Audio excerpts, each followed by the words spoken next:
Bonsoir, vous le savez peut-être, mais des actions sont prévues ce vendredi à Bruxelles et à Liège avec les militants rouges et verts afin de s'opposer à la loi de 96. Alors effectivement, nous rentrons en guerre, il faut que cette loi de 96 soit supprimée.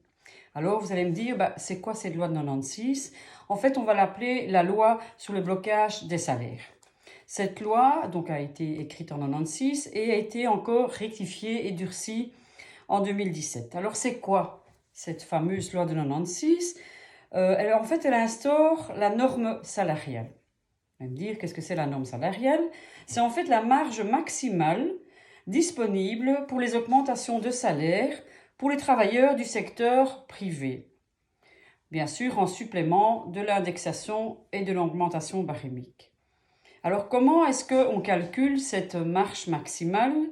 En fait, on la calcule à partir des augmentations salariales des pays voisins, l'Allemagne, la France et les Pays-Bas. Une fois que cette marge salariale ou cette norme salariale est fixée, cette loi de 96 prévoit qu'elle soit impérative. Qu'est-ce que ça veut dire? Eh bien, que les secteurs ne peuvent pas dépasser cette marge sous peine de sanctions. Ça veut dire donc que même des secteurs riches qui se portent bien ne peuvent pas librement négocier des augmentations de salaire. Alors pourquoi est-ce qu'on s'oppose à cette loi de 96? Pour différentes raisons. La première, c'est l'absurdité économique de cette loi. La deuxième, c'est le fait qu'elle soit injuste socialement. Et la troisième, c'est qu'elle est techniquement biaisée. Alors je vais vous détailler ces trois choses. La première, c'est l'absurdité économique. Donc aujourd'hui, cette loi, l'idée de la loi de 96, c'est sous le couvert de la compétitivité, d'empêcher les salaires des travailleurs belges d'augmenter plus vite que les salaires des pays voisins. Alors déjà, la première absurdité, c'est qu'il n'y a aucune preuve du lien entre la compétitivité et les salaires. L'autre souci, c'est le moteur économique.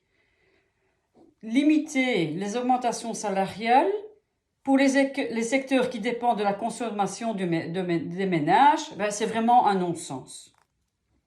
Alors en plus, dans cette loi, la compétitivité n'est vue que sous l'angle du salaire.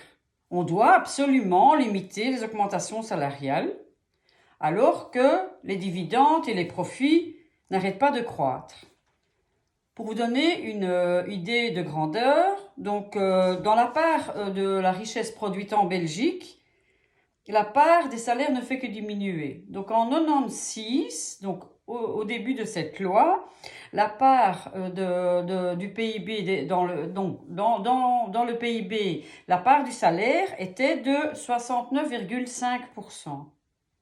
Aujourd'hui, en 2019, la part des salaires dans la richesse produite n'est plus que 65,7%. Donc, en fait, cette part diminue d'année en année.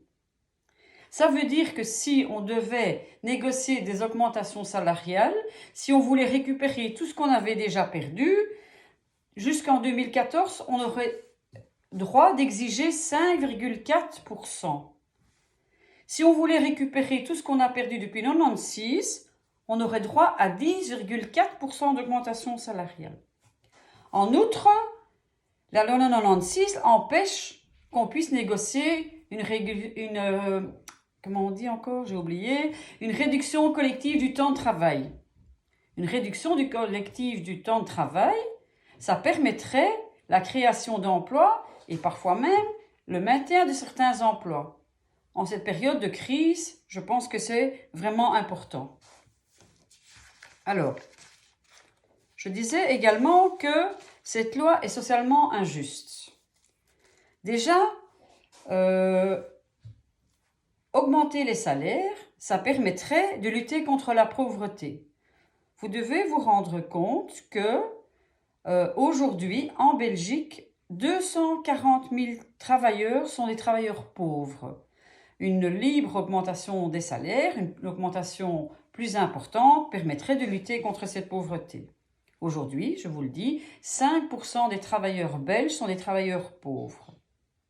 En plus, une augmentation des salaires permettrait aussi de prévoir des formules de fin de carrière. On sait toutes et tous que beaucoup de travailleurs sont au bout du rouleau et cette augmentation des salaires pourrait permettre des mesures de fin de carrière.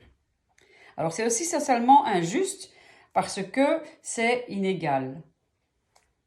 Il y a un vrai débat par rapport à la répartition de la richesse. Comment partager cette richesse produite? Comme je viens de vous le dire tout à l'heure, 69,5% en 96, aujourd'hui, c'est plus que 65,7%. Donc ça diminue d'année en année. En plus, augmenter les salaires revient aussi à mieux financer la sécurité sociale et les services publics. La crise a démontré, notamment les soucis dans les hôpitaux, que le définancement des services publics a une incidence sur la santé des gens, et notamment dans le Covid, on a bien vu que les hôpitaux étaient surchargés et que le personnel était sur la fin, quoi. Alors, je vous disais également que cette loi est techniquement biaisée. En fait, le logiciel de la loi de 96, ce logiciel est truqué. Alors, pourquoi est-ce qu'on dit ça? Tout simplement parce que dans ce calcul, on ne prend pas en compte la productivité, mais uniquement le coût salarial horaire. Or, en Belgique, nous avons le niveau le plus élevé de productivité. Donc, on ne prend que le coût salarial horaire, mais on ne prend pas l'unité produite à l'heure. Alors, là où il y a un souci également, c'est que on ne prend pas en compte dans ce calcul les subventions salariales.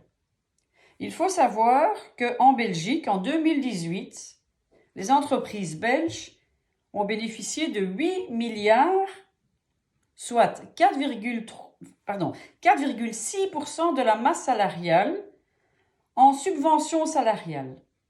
On nous compare aux autres pays, Allemagne, France et Pays-Bas, mais l'Allemagne n'a même pas 1% de subventions salariales accordées aux entreprises. Donc on compare des pommes et des poires. En outre, dans le calcul, on ne prend pas non plus en compte les réductions patronales dues au tax shift. Donc, en finalité, cette loi fait gonfler artificiellement le coût du salaire belge par rapport aux pays voisins. Donc voilà, je vous ai expliqué de manière assez rapide pourquoi les militants rouges et verts entrent en guerre contre la loi de 96. Cette loi doit être supprimée, je rappelle, parce qu'elle est absurde économiquement, elle est injuste socialement et elle est techniquement biaisée. Alors, si vous voulez nous soutenir et vous battre pour vos salaires, venez avec nous à Bruxelles et à Liège et menez le combat avec nous. C'est votre combat comme le nôtre. Je vous remercie d'avoir écouté cette vidéo.